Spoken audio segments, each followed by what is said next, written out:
Good morning, guys. Happy Vlogmas Day 12. Unfortunately, I have to work today later, but we're going to spend the entire morning studying. I need to go over shock really bad and the skin. Yeah. Probably going to take my iPad or something with me to work and study while I roll silverware at the end of the night. But yeah, I'm gonna go over shock. I'm definitely gonna watch simple nursing videos or anything I can find, honestly, maybe Nurse Sarah videos, because I just want to make sure that I really have shock down, because it's definitely gonna be a majority of the test. But that's pretty much what's going on today. I'll show you guys how I'm studying for this, because I've only studied yesterday, and then I'm going to study today, and then the test is tomorrow. I'll still have tomorrow morning to do practice questions, but I definitely want to get the study, the understanding down today. Oh, I missed a piece. Oh, whatever. But yeah, I'll bring you guys along for that. Now I'm gonna make some coffee with my favorite creamer, as you guys know. Let's see, she's a queen. There's only a little left. This is the best thing to ever be invented. So yeah. Peace and tranquility. That is not at all what I feel. Have hyperventilation, trying to increase that oxygen. So something I really love to do is just watch Nurse Sarah, Nurse Mike on YouTube, and just take notes over specific things that I know that I need to know, especially for anything that's patho. So for this, I did stages of shock, and then I'm gonna go and watch a video over types of shock. But for the stages, I'd already taken notes on this yesterday, so I already kind of got an understanding, but then I just love to watch the video and take notes as I go. So I just did each stage, and then I put in red the main takeaway from the stage, and then just so I can keep the big picture. And then I love making cute little pictures like this little dead liver, because he ain't getting no blood flow. And I thought this was funny because you can save a patient in shock in the compensatory stage as long as you fix the problem.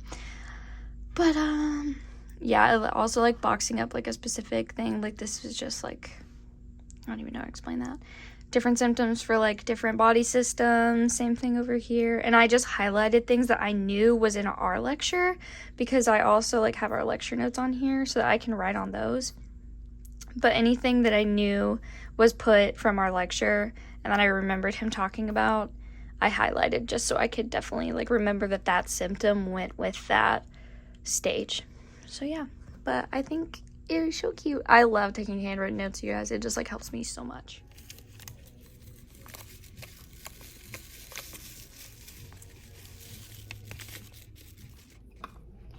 I'm now making hot chocolate because I was craving something sweet, and it's Christmas time, so it's always hot chocolate or nothing. My bangs are kind of pissing me off today. I need to finish the YouTube video that I'm watching right now, and then I'm gonna have to start packing because I'm gonna be gone for a few days and get ready for work. And then I have to go stop by my mom's work because she's printing my remediation for me that we have to turn in. They make us print it. I will show you guys how much I have to print for my remediation. It's ridiculous.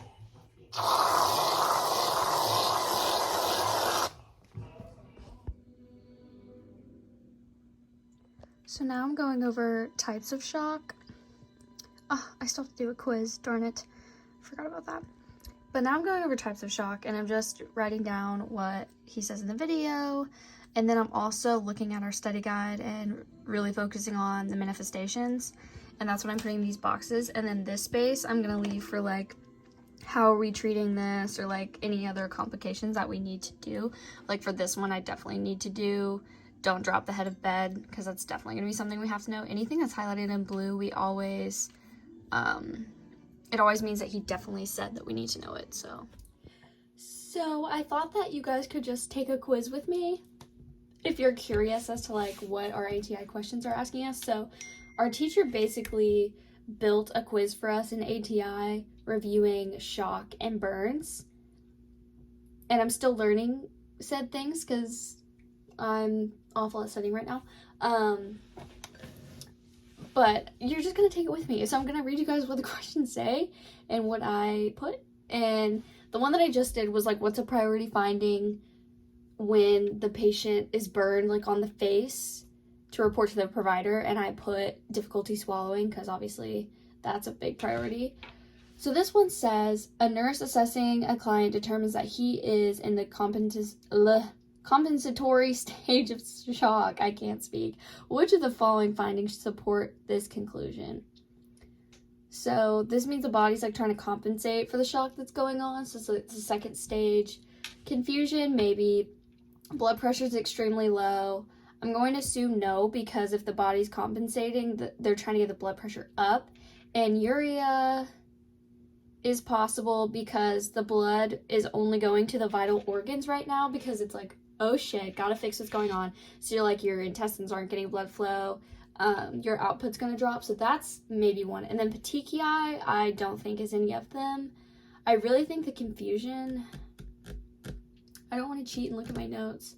We're gonna say anuria, but I think it could be confusion, but I just can't remember if that's more in this stage, or I want to say that's more in the progressive stage. It was confusion. Okay, so confusion is a manifestation of the compensatory stage of shock. Other manifestations include decreased urinary output, so I was right. It's just not like anuria though. Cold, clammy skin, and respiratory alkalosis. So they're breathing really fast. Cold, clammy skin is definitely one. So that makes sense though, because anuria means like you are not diuresing whatsoever, and that's going to be in the last stage, the refractory stage, where they're like gone for good. So next, a nurse is caring for a client who has hypovolemic shock. Which of the following should the nurse recognize as an expected finding? Hypertension? No. Flushing of the skin? No. Oliguria? Maybe. Bradypnea? Probably not. I feel like they're going to be having high respirations, and they're probably going to have oliguria, which means slow urine output, because they don't have any volume. Nah, I'm right. Perfect.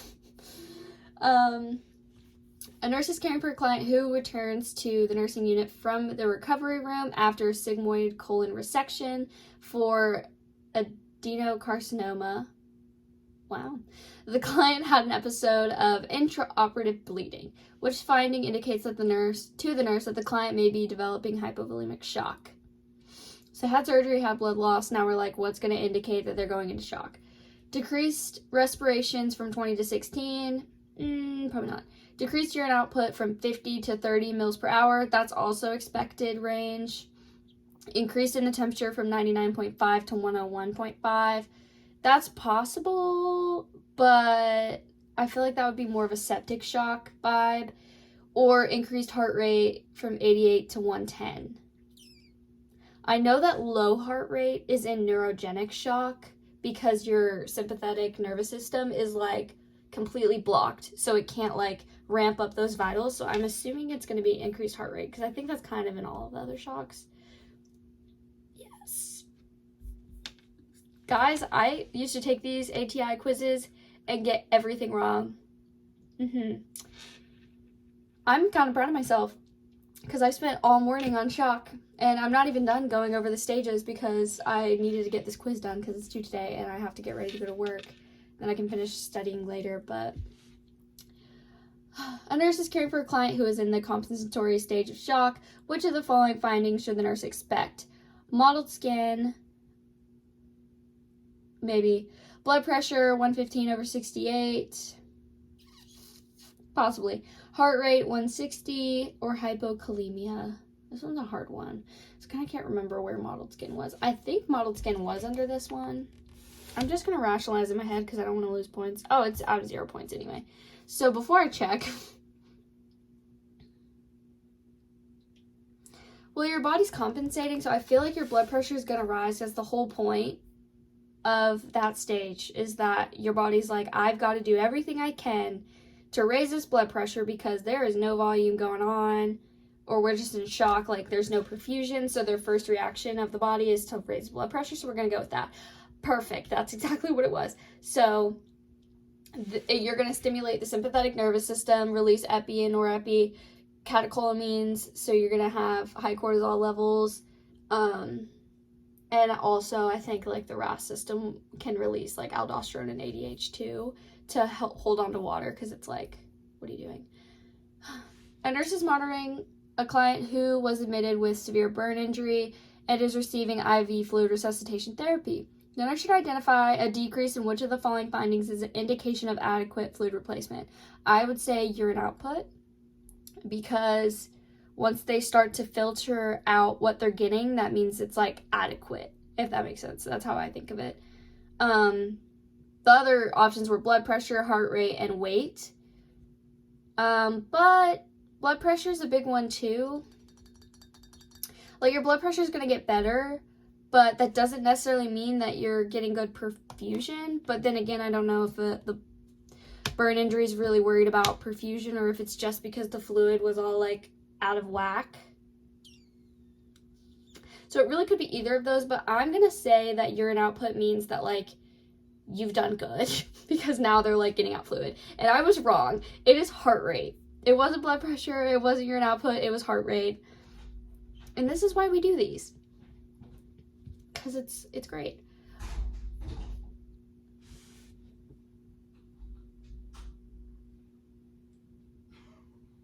Hello? Sorry, there's a brief intermission. So it says it's heart rate because when a client's circulating fluid volume is low, the heart rate increases to maintain the blood pressure. Therefore, the nurse should identify decreased heart rate as an indication of adequate fluid replacement. Okay. So I guess it's just saying, like, when there's burns and they're basically, it's like, it's not necessarily like they're actually losing fluid, but the permeability is really, like, just messed up. So it's, like, passing the capillary walls, like, insane. So, like, the fluid's there, it's just not where it should be. So I guess that's what, like, triggers the heart rate, and it's like, oh my god, like, the fluid just, like, now I gotta, like, pump harder to push it because there's not, like, that resistance of it being full, if that makes sense. I don't know. I'm glad I did that question because I obviously would have gotten it wrong. A nurse in the emergency department is caring for a client who has 30% burn injury to her lower extremities. Which of the following interventions should the nurse perform first? Clean and dress the wound. No. Administer pain medicine. Probably not. Administer tetanus booster or administer IV fluids. I would say probably, I don't know. Like, I don't know. I feel like before you would actually clean it and dress it, like, you definitely, like, get things away from it that are, like, harmful, but I feel like you probably don't touch it and clean it until you give them pain meds. But I feel like you need to give them fluids before you give them pain meds. So I'm going to say fluids. And that was right. Can I help you? Hmm? Oh. No, you're welcome. You talking yourself? Yeah, YouTube. You giving people test answers to a quiz? No, I'm just taking it with them. Oh, sorry. You can take up to 4 of those a day. At a time? I mean, you can take them all at once if you want. But just like in the day. Yeah.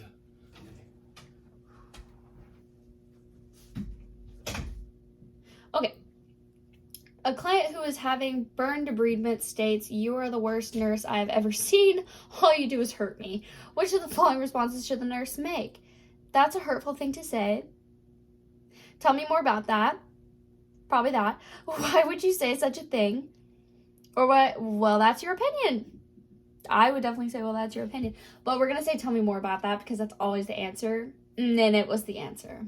Love that. Mental health trained me well. A nurse in an emergency department is caring for a client who has a deep, partial, and full thickness burns to his chest, abdomen, and upper arms. What is the nurse's priority intervention for this client during the resuscitation phase of injury? Oh. Sorry, I didn't notice that was happening. Initiate fluid resuscitation. Maybe. Medicate for pain. Maybe. Insert indwelling urinary catheter. I don't know. Or maintain the airway. I would say the airway, we're in resuscitation phase though. But we're not like initiating airway, we're maintaining the airway. I'm just gonna go with airway. There we go. ABCs, y'all, never fails. Don't even worry about what it's asking, just go with it. Okay, this is a math problem, so.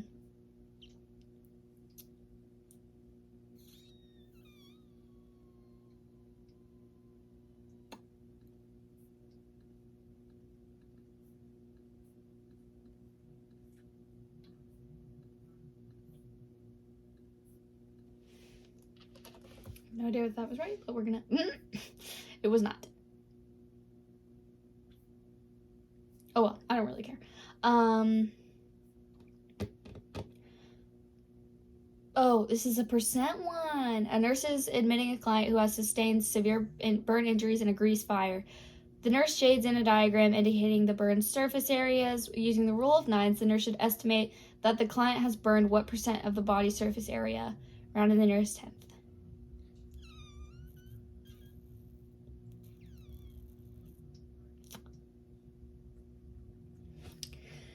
I'm gonna be honest, I can't really remember these, but I'm pretty sure.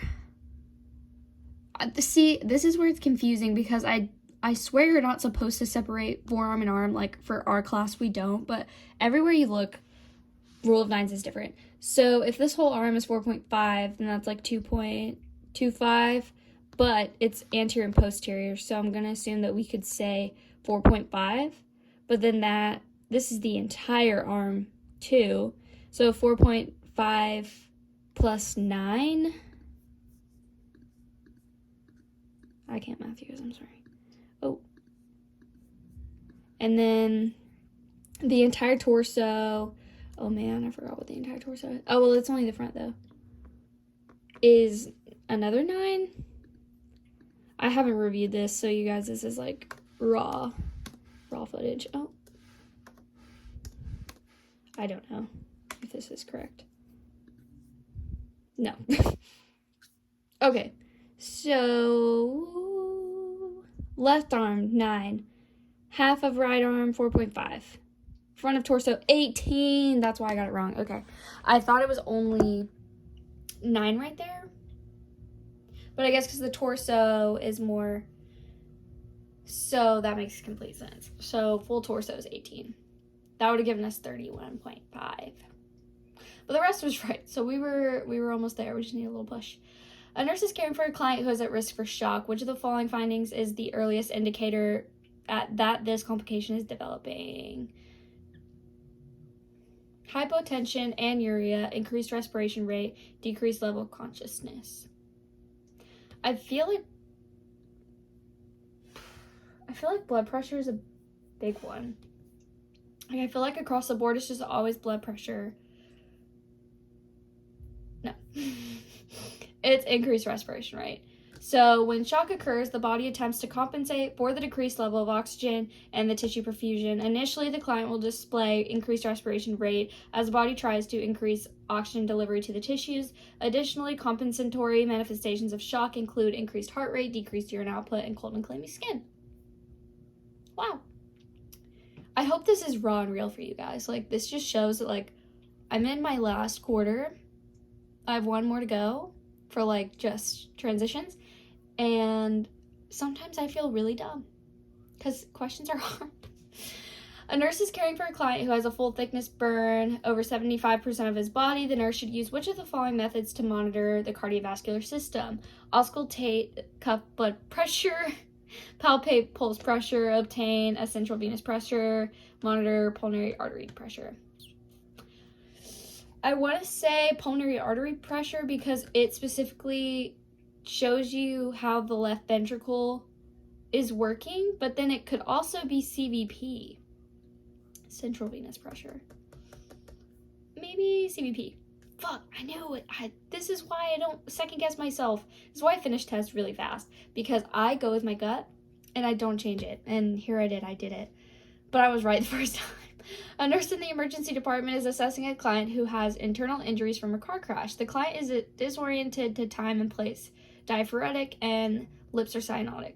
The nurse should anticipate which of the following findings is an indication of hypovolemic shock. Increased heart rate, widened pulse pressure, increased deep tendon reflexes, pulse ox of 96. I'm more worried that his lips are cyanotic, but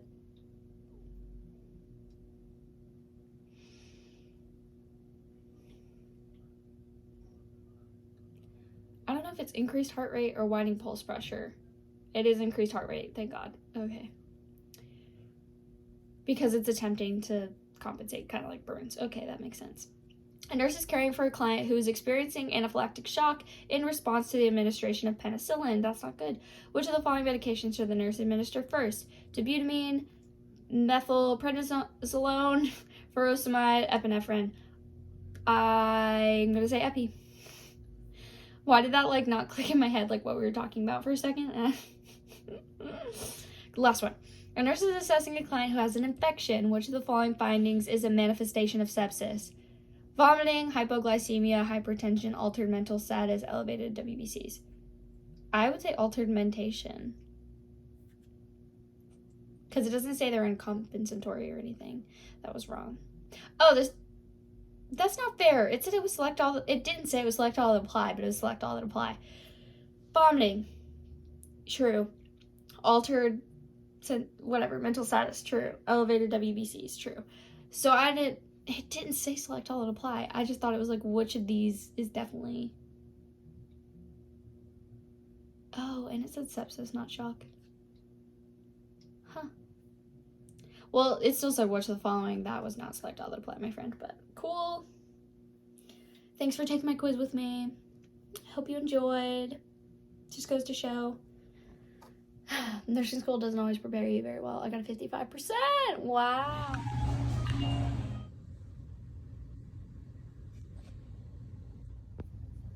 I'll tell Alex. Hello guys, Little update for you. He's a good-looking guy. I feel Failed bad for my him, dude. test That's yesterday. rough. Maybe he just has a shit personality. I just don't know. But I think that I Yeah, passed 'cause it's today.